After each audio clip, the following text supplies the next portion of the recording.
Welcome back to my channel the story girl. আজকের আমাদের কবিতা হলো এ কি আদেও বন্ধুত্ব। লেখক হলেন বিপাশা সরকার।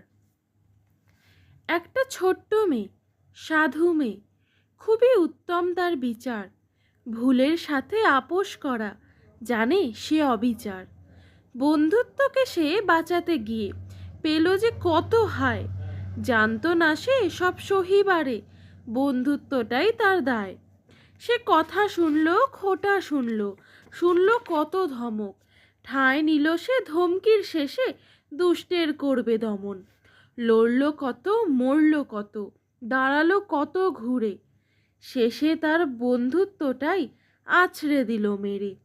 বিশ্বাস করল না, মানতে চাইল না, তবুও এটাই সত্য, আজকালকার বন্ধুত্বের নেই যে কোনো ভক্ত। মেয়েটি ভয় পেল, আঘাত পেল, হলো বেজায় অসহায়।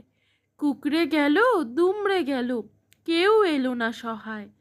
আজ সে বেঁচে আছে, ভালো আছে, তবু ভোলেনি আঘাত। নিজের বন্ধুকে বাঁচাতে গিয়ে হতো সে অপঘাত। এই কবিতাটির শেষে একটি ছোট্ট নোট আছে। This poem is for my dearest friend Obhishekta, who has been and will be a great example of friendship. I hope you stay strong and unbreakable. Remember one thing, don't stop fighting for yourself and your friends until they pull their last string to stop you. I am proud of you, Obhitu, from your teddy bear. This note and this poem is from Bipasha Sarkar for her dearest friend Obhishekta.